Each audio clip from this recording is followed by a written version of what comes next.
yourself that you want to share with our people who are watching and listening? Let me know.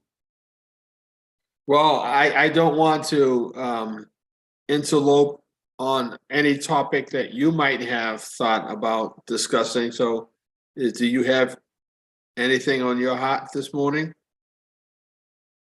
Not really. I was just annoyed by the fact that I couldn't get a ride to the church on Sunday. Well, tell us about that. How does that work? When do you actually call the ride and make a request for transportation? I called on Friday morning for the ride on Sunday morning. Okay. And when they called me back in the afternoon to confirm the time that they were going to pick me up, it was 6 in the morning. And Okay. that's not correct for me. So because I said the church is not open at 6:30 or, that time in the morning. It's too Sure. early in the morning to take me to the church. And so I called right back and I spoke with a woman who agreed with me. And she said, oh, yes, you should be getting a time that is closer to 7:45 to bring you to the church. I said, that's perfect. I'd like that. That's fine. I will be ready and I will be downstairs. So I got a call Sunday morning at 6:50 that the driver had been at my door and he had left because I didn't go downstairs at 6 in the morning. And so obviously the woman I spoke with the correction wasn't able to pass that information on to the driver. So that's what happened. So that's what happened. So I called and called and I called a number of places. I called to see if I could find a taxi. There was no such taxi in the town I live in. I called to see if I could get an Uber. There was no Uber available in the town that I live in. I accidentally called 911 and they sent. We'll send an ambulance right away. They sent an ambulance. Well, no, it wasn't right away. It was a half an hour later. And he came to my door and he said, do you need a ride to the hospital? And I said, no, I don't. I'm so sorry that you're here because I don't need medical attention at this moment. I need a ride to my church. So when you dialed 911, did you speak to anybody or did you hang up quickly? I spoke to someone and I said that was the reason I was calling, was that I was looking for a ride to my church and I was sorry to have called them. And he said, oh, that's all right. We'll take care of you. And he hung up. And then he sent somebody in an ambulance for me. So why didn't the ambulance take you to church? They wouldn't take me to the church. They would only take me to a hospital. Do you know how much that would have cost if they had charged you for taking you to the church? No, I don't. I don't know. Well, that would have been well over $1,000 ride. Oh, I didn't know that. Yes. Because when I was taken before by ambulance to the hospital last year and a couple of times, my insurance covered it, but I didn't put out that kind of money. Right. So once when I called an ambulance to take me to the hospital, when I received the bill, it was around $1,400 or $1,500.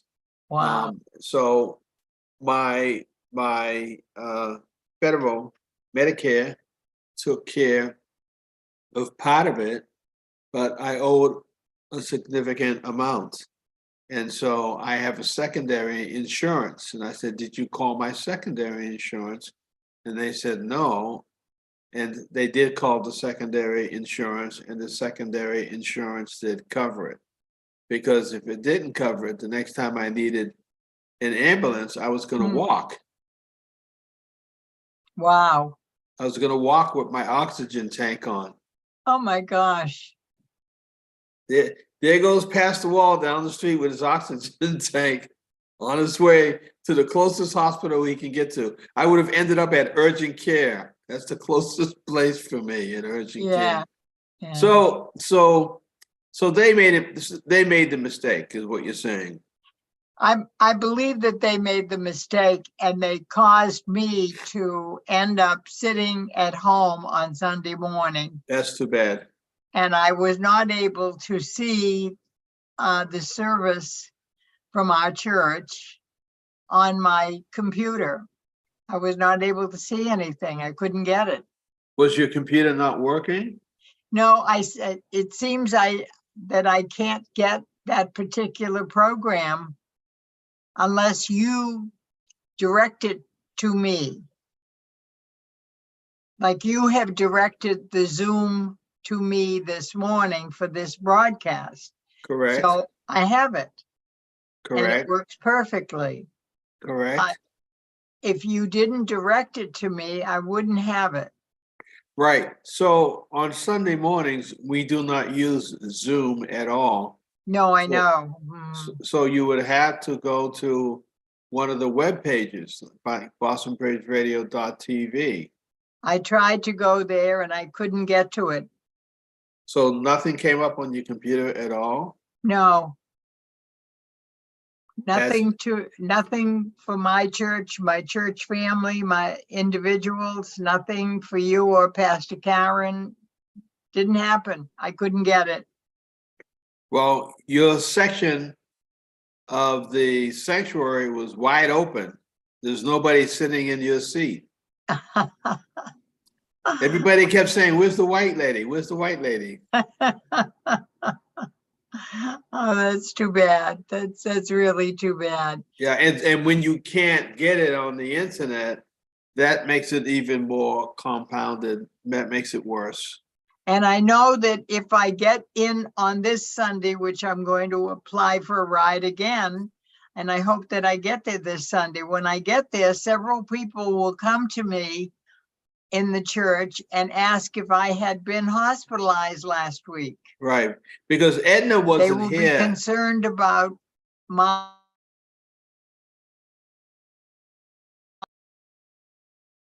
They would have been concerned about your well-being.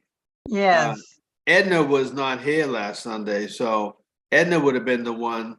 Oh, right. She would have picked up the phone and she would have called you, because that's what she's doing now. She has an eye on who's there, who's not there. I know who needs she's to call. wonderful. Yep, she's a wonderful person who connects with me anyway at the church every week.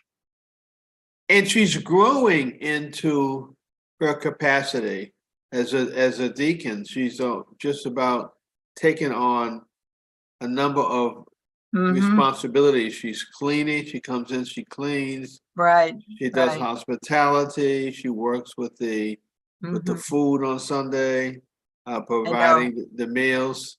She follows up on people. She welcomes the visitors. There's a lot that she has stepped into doing. I'm very surprised from a woman.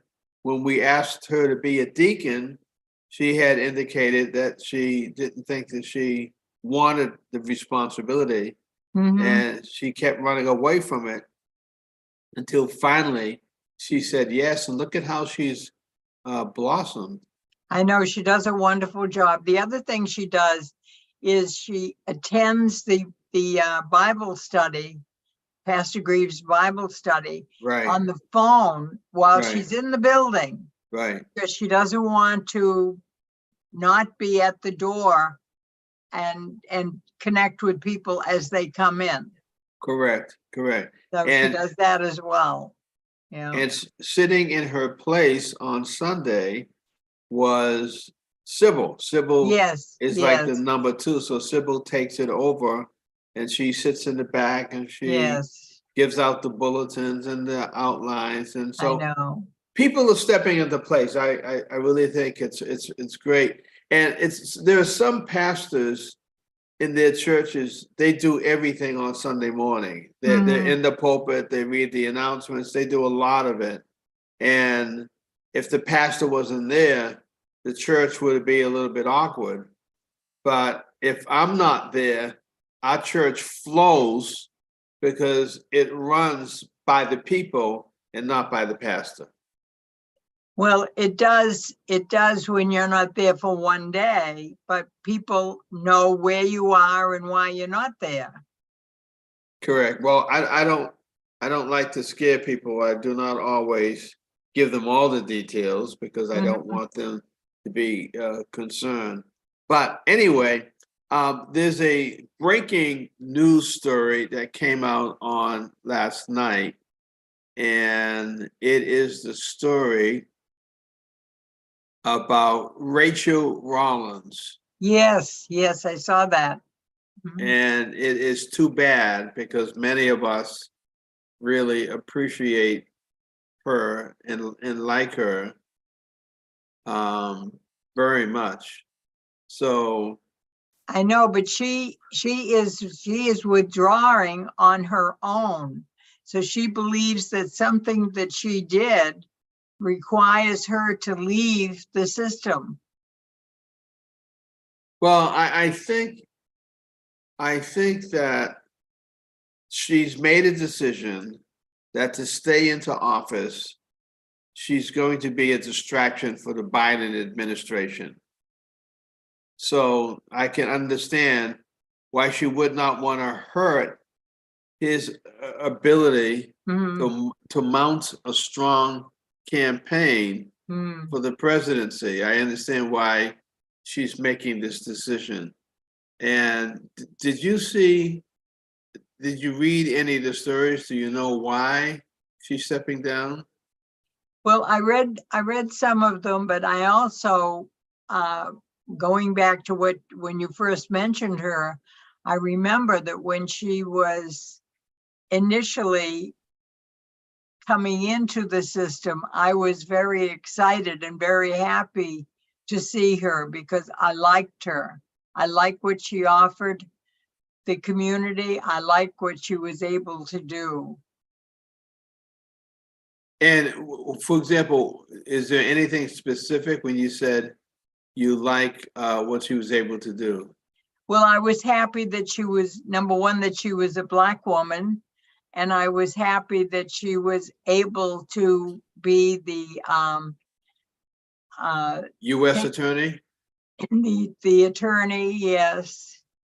I mean, she seemed to be able to do everything, and I was very pleased to have her. And I because I had listened to her promote her interest several years ago. Yes. And she was a different type of uh, attorney, Suffolk County District Attorney when she was in Boston. Hmm. And when she was nominated for the position as U.S. Attorney, she received a lot of opposition, Hmm. tremendous amount. Yes, And the yes, Republicans did not want her in that position at all. right. And it says that the Rachel Rollins, the U.S. Attorney for Massachusetts, plans to resign as she reportedly faces an ethics investigation by the Justice Department's Inspector General. Her attorney said in a statement to CNN that Rollins will submit her letter of resignation to President Biden by the end of the week. Yes. So she is not going to fight to stay in that position. She's not going Mm. to do that because it would be a distraction, a very significant distraction to Biden's run for the presidency. Do you agree? Hmm. Yes, yes. and the Republicans would just be touting her name, talking about the things that she did. And I think one of the main things that they're attacking her on is that she attended an event that was hosted by the Democrats. She used the federal vehicle, she was on federal time, and that's against the guidelines for a federal official. So Yes, they mentioned that she attended to something that the president's wife was at. right. Yeah. Right. I thought she had indicated that she had received approval. It says Rollins had previously tweeted that she was approved to meet Dr. Biden and left a fundraiser early to speak at a community event. Mm-hmm. So, but I don't know. Maybe whatever approval she received was not sufficient or adequate for her to be able to attend that event. Mm. And obviously there was a type of an event where the media was there, so there was no way she could have said she did not attend. She was Right. there. So that's too bad. It is too bad because I liked her a lot. Yeah. And she was the Maybe first. maybe we'll get to know more about the whole situation. Well, she was first sworn in to her position January 2022. She was the first Black woman to lead the U.S. Mhm. Attorney's Office for Massachusetts. So that Right. was a historic position, and she's only Yes, been I there for thought 10 months. I thought that was great. Mhm. Yeah, I'm so sorry that she's Mm. gone. I know her. I like her. Many of us really like her. Mhm. And she was coming up with some guidelines for the Suffolk County District Attorney's Office of talking about crimes that she was not going to pursue. I guess they call them low-level crimes. Mm. She wasn't going to pursue those crimes. Mm. And it got her into a lot of hot water here in Massachusetts, in Suffolk County, but she stood her ground. So when she was nominated to be the U.S. attorney, the Republicans came to Massachusetts, grabbed all the information about her being a Suffolk County district attorney and how dissatisfied a lot of the law and order people were with respect to her positions on low-level crime. So I hope she speaks out when this is over.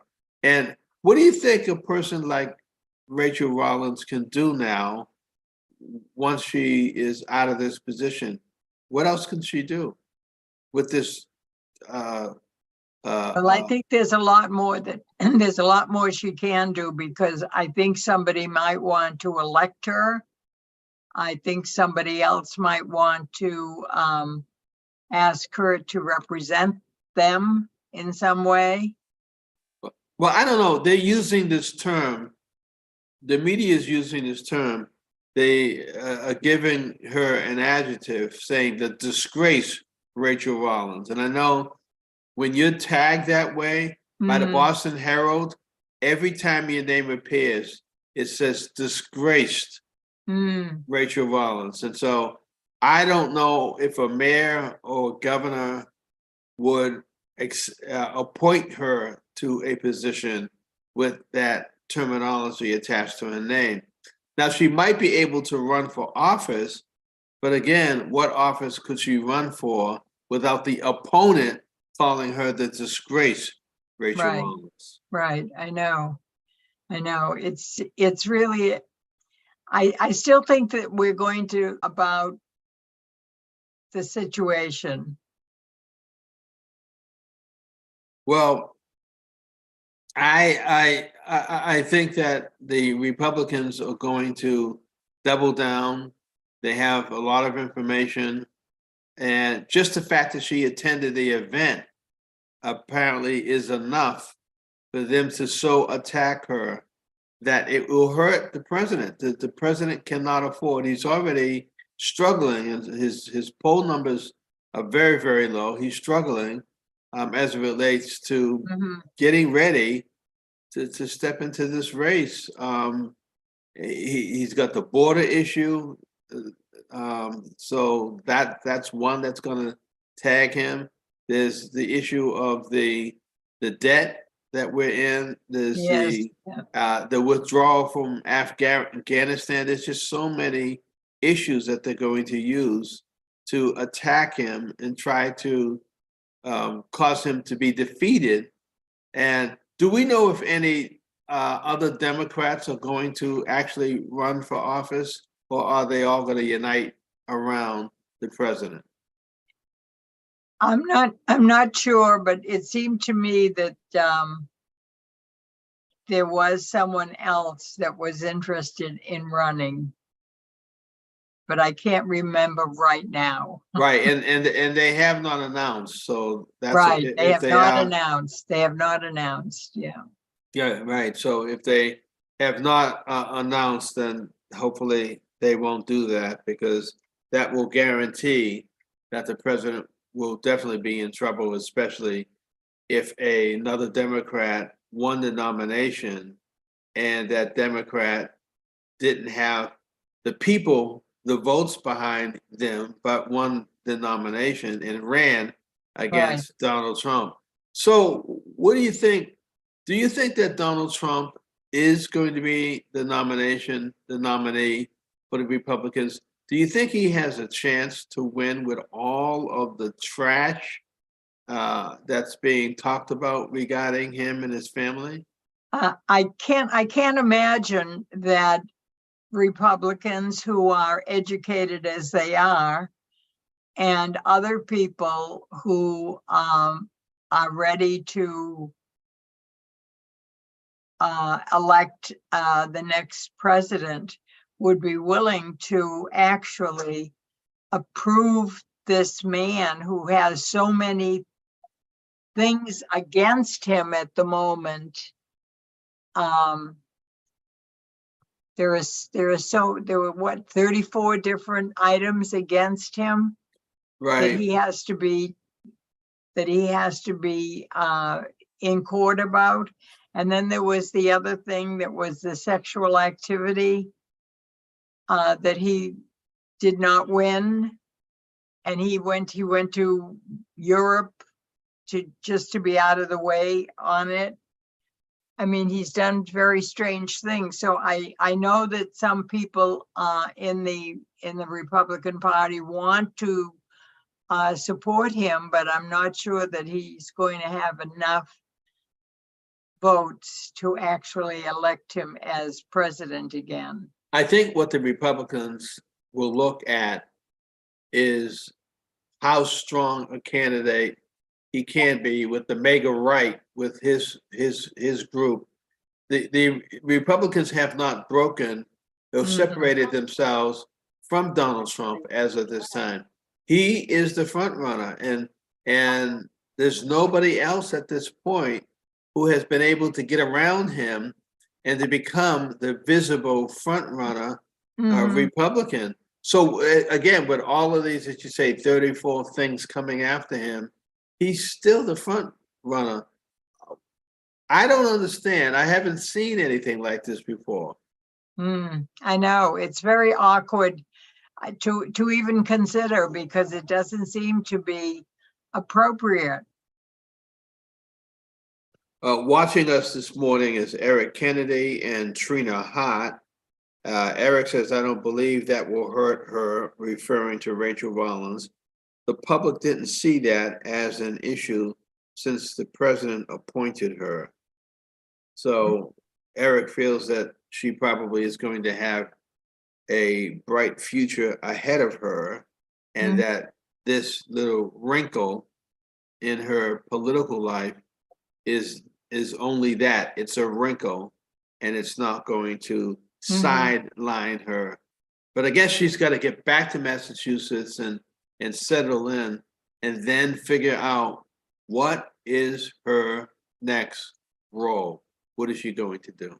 Well, I think she may have already figured it out. I think she's always thought ahead. of where she's going to be. Hmm. So when we hear that she's going to submit a resignation on Friday, all of this time has given her an opportunity, as you say, to think about her next move, her future, and that Mhm. usually these elected officials have their next positions or opportunities all set before they make the announcement that they're stepping down. Well, I mean, she's not giving her resignation until Friday, and that's a few days away. And I think that she knows what she might say. She might be eligible to do after she gives her resignation. Hmm. Well, I wish her well, and I hope that the what the media is trying to attach to her name, Mhm. disgrace. I hope that that doesn't attach, and that she will stand strong, and that a position will open for her where she can not just make the money that she needs to survive, but a position will open for her to be able to help people because she's done Yes, that. I think so, because she has a lot to offer politically that most people do not know about. Now, let me ask you one other question about the former president Donald Trump. What about his wife, is it Ivanka? What do you think? What do you think she is dealing with all of this? I think that she is just being told to be quiet and stand aside, because I think she must be his third wife, Okay, and they have a son that is growing, a young son that is growing. and it's Melania Trump, not Ivanka. It's Melania. Yeah, so she has something to do to take care of this child. Yeah, we haven't heard much from her. It must be Mhm. terribly embarrassing, but when you have the wealth that she has, Uh-huh. that maybe you're able to isolate yourself. You know, Well, she might be just staying quiet as long as she's able to collect some funds. And then when there's another major change, she might do something else. yeah, We don't know. but what I don't understand regarding their relationship is that she apparently doesn't have the capacity or influence to say to him, whenever you run, you're putting our family right in the bullseye where we become very visible.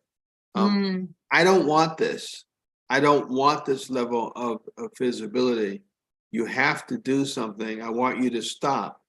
I talked to my wife about running for office, and she made it very clear that she did not want to be in the limelight. She didn't want our family in the limelight. And I heard that and I said I wouldn't consider it because it would be going against her wishes and it would hurt the family.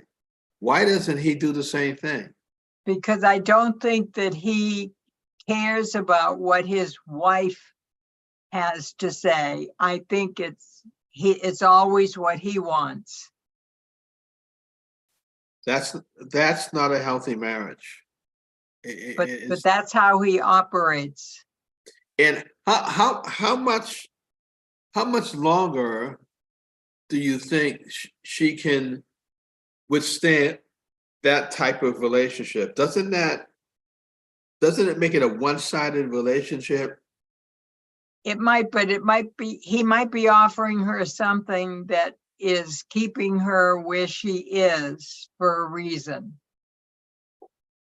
He's the kind of guy, he's the kind of individual that even if his wife and children are not happy or at peace with the decision or position that he's placed them in because of his life or lifestyle, He's the kind of person who just doesn't care.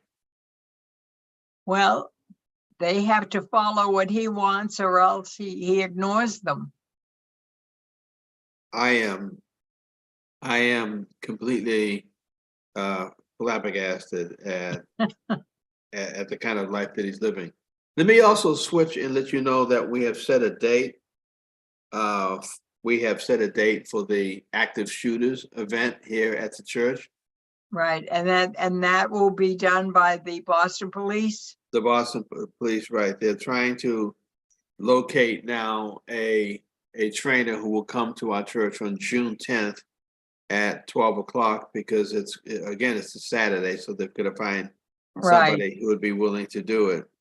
Uh-huh. So, but I'm looking forward to it. I think it's something that we've been talking about for some time, and it's needed in our church, and I hope that it will catch on to other churches in our city, and that we'll be hearing reports that more churches are undergoing the training, because Mhm. our focus on Sunday cannot just be on preaching the message and making sure people hear the gospel, but in addition to that, we've got to focus on the safety of our families and the safety of our members and the Right. safety of the people who come to our churches and they visit, because too many people are dying, Louise, Mhm. as a result of these active shooters, and Well, we have to have a plan. unfortunately, not only are people dying, but children are dying. Well, that to me is so horrendous, and many It's times, ugly. It's ugly and impossible to imagine.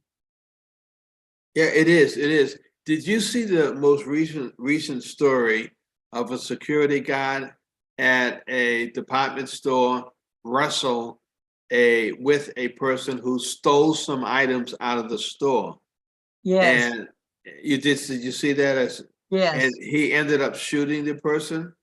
I know, but the person managed to escape, The person died. but he went to the hospital and died. Yes. Right. So do you again, I wasn't there, but do you think a person should be shot for stealing store items like that? No, I don't think that that's necessary. I think having them arrested and brought to court makes more sense. Right. So, but the district attorney in that state, in that city, in that town, said that they're not going to indict this person or arrest this person. They were within their right to shoot this person. And What do you think? what state is that? I don't know yet. I might find it, but they said that the individual had stated that he was going to either stab the officer, but they didn't find any weapons on the person when they checked his body.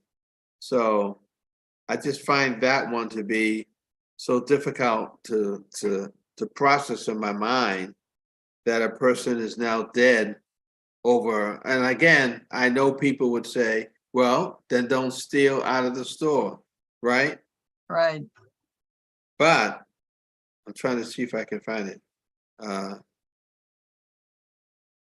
This is a situation where I don't know how this security guard is going to be able to remain in that store, because people are protesting in the streets now, wanting this person to be arrested.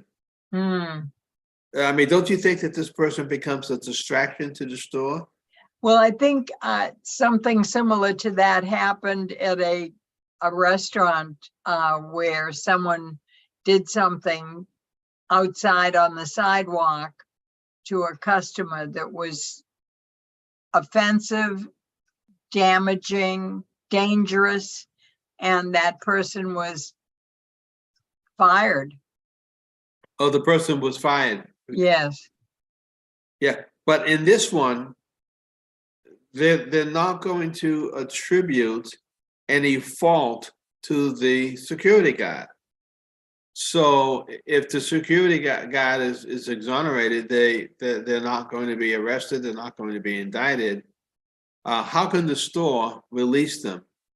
Or why would the store release them? I don't know how that store, what the corporation, what they're able to do. We don't know. We don't know what the corporation's operation is.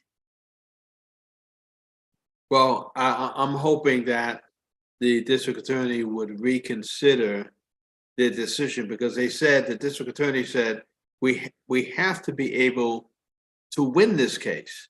Mhm. And based on the video, and based on the fact that it's alleged that the person said he was going to stab the officer pulled his weapon, fired him, and killed him. So, and that's another thing for me. I've been to the range on one occasion, and I fired a weapon, but my mental process would not allow me to pull that weapon out and shoot somebody, no matter what they were doing. I know.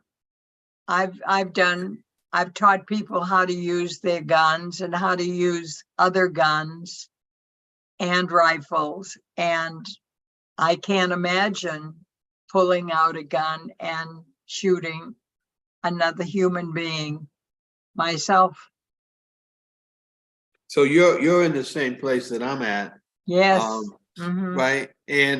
But men and women who are at the place that you and I are at, when they go into the armed services, Mhm.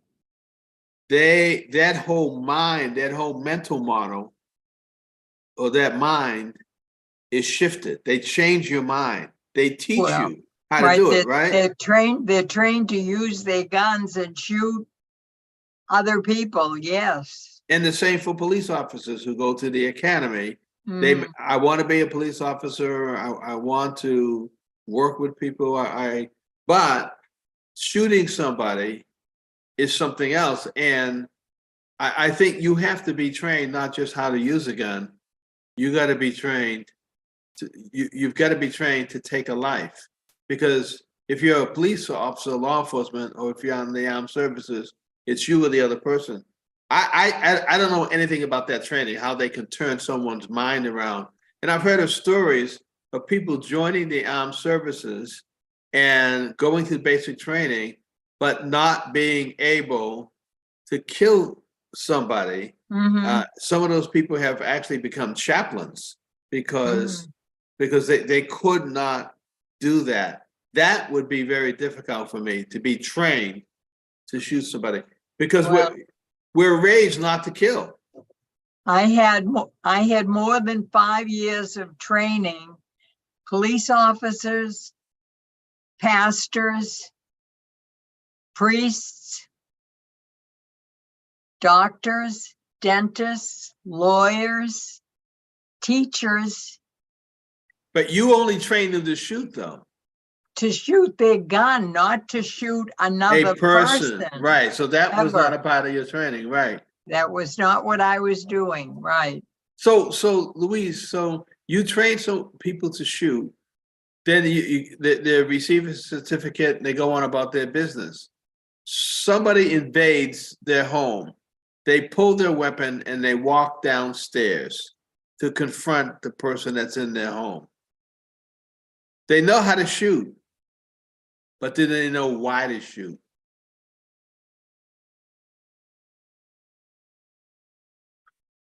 Well, they have the opportunity, if their gun is in their home and a person comes into their home illegally, they have the opportunity to challenge them. That's the very beginning. They can challenge them to get out of their homes or to allow them to call the police and have them arrested. I don't know. I don't know, I just I don't find know that they would do that either. I think they would just come downstairs and shoot them. But that may not be what they had in their minds to do. you know, I think that there needs to be, again, in your training, there's nothing, there's no curriculum, there's nothing about, you don't ask the question, I'm training you. Can you shoot a human being if you had to? Those aren't questions. That's not a part of your training. I never asked that question, and I never presented the possibility to anyone I was training to use their gun. Even the police, when I was training police, who I knew might down the road end up shooting a human being, I didn't speak to them about that when I was training them how to use their weapon. And I guess that's not within the purview of your training. Right. But do you think it should be? Well, at the time I did not, and I'm not sure that I would want to continue to train if that was part of the training. Wait, okay, so if part of the training is to say to people, you have a weapon and you're going to use it for more than target practice, I've got to now train you how to use it to defend yourself if somebody approached you to hurt you. You wouldn't want to train that phase too. I wouldn't want to do it, no. See, and I wouldn't want to. I wouldn't want to do it, and I wouldn't want to be trained to do it. Right. So that is so strange, because I don't think that that's a part of training, and so people leave the training with weapons, and they buy more weapons and purchase more weapons, but they also can join a gun club, and they can interact with people who use guns for other reasons, and that has nothing to do with the training they had originally. Right, because what to do if somebody breaks into your house is not a part of your training. Right. This is strange, because I know so many people who own guns. Right. And every one of them says that they could use it if they had to. Every one of them. Mm-hmm. And there are people who actually, what is it called? Concealed weapons. The law in Massachusetts is concealed weapons. Right. So if a person was at a store and somebody was bothering them seriously, can the person who's carrying the concealed weapon like lift up their shirt to show the gun? Is that legal? No, that's not it's not legal here in Massachusetts, because you are eligible to use your gun in your home, in your garage, in your automobile, if somebody is trying to attack you or do something wrong. But you cannot take your gun out of your home down the street to the store and just carry it with you and use it or show it. You can carry it with you, but you can't show it. Right. And is there a law that says you can't show your gun? Is that a law? There is some situations where you not only cannot show your gun, but you cannot carry it outside. Oh. Do you happen to know what that is? Well, I've seen some of those conditions that some people have had. Interesting. Well, I guess I have a lot of questions that I want to ask on June 10th. There's a lot when the police are here. And as I said, I'm sorry, excuse me, Pastor, for interrupting you, but when I was doing the training, it was in the 90s. there may have been some changes in the training and in the regulations from then to now. So I'm hoping to be at that class myself.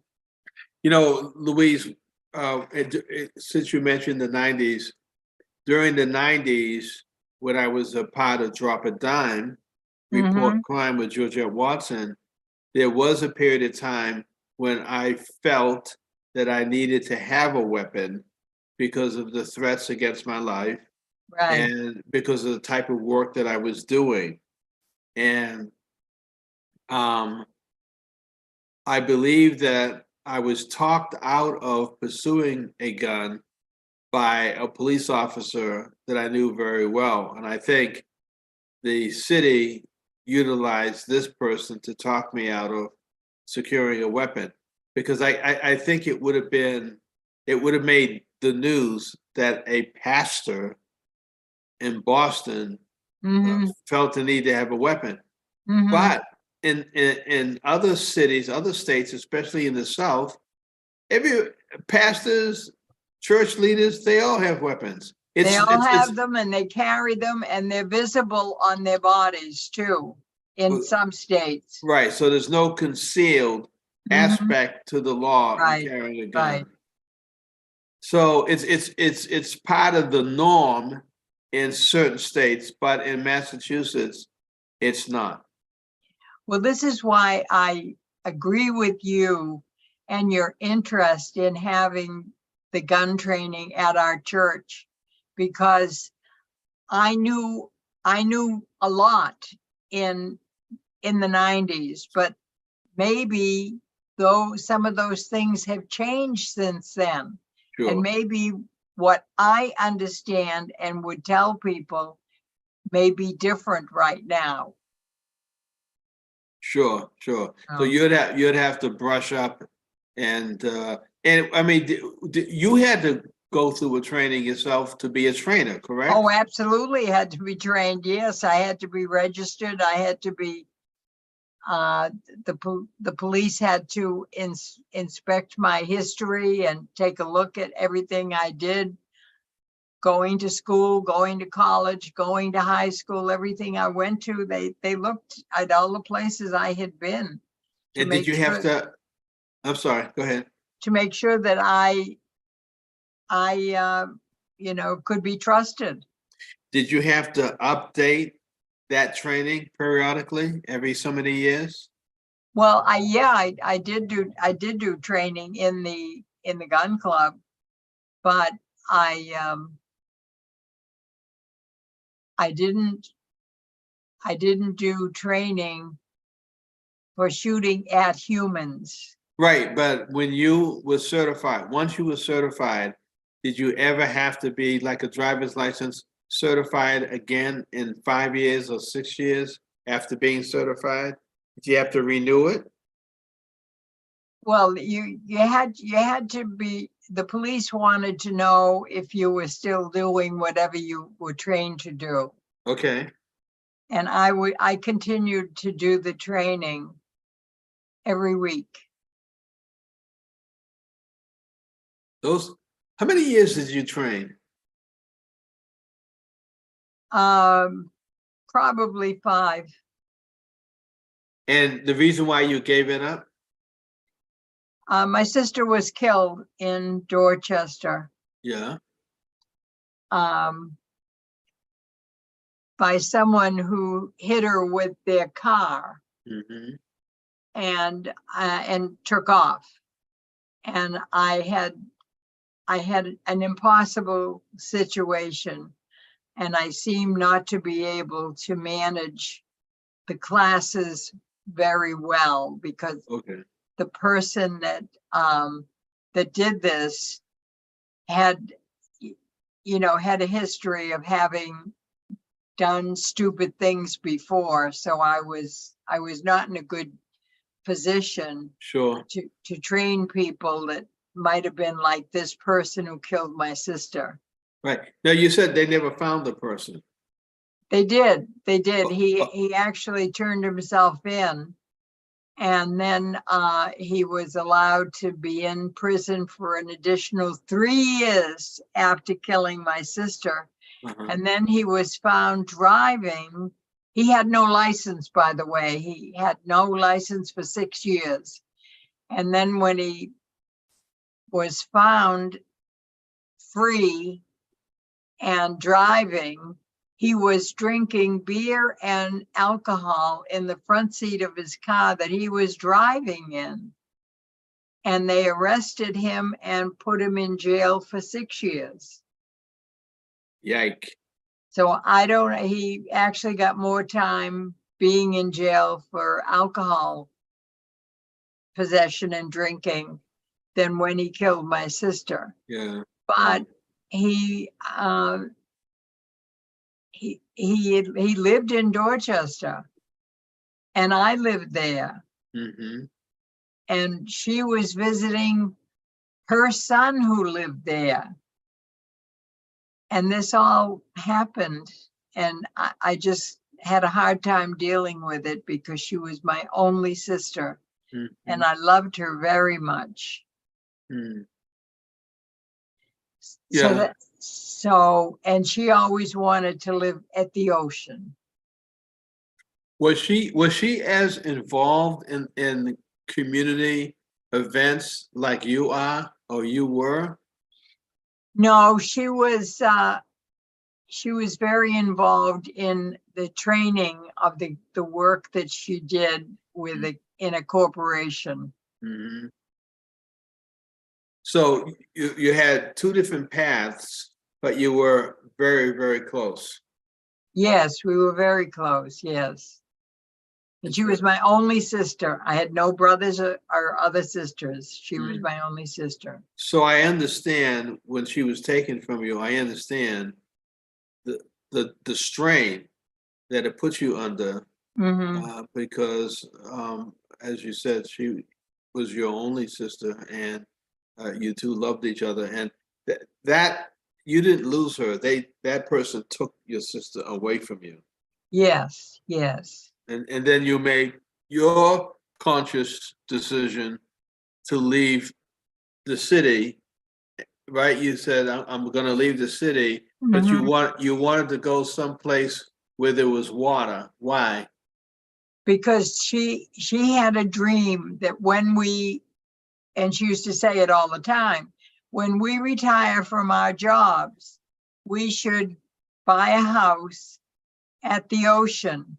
And that might encourage our children when they're adults to come and visit us on a regular basis. So she really wanted to live at the beach.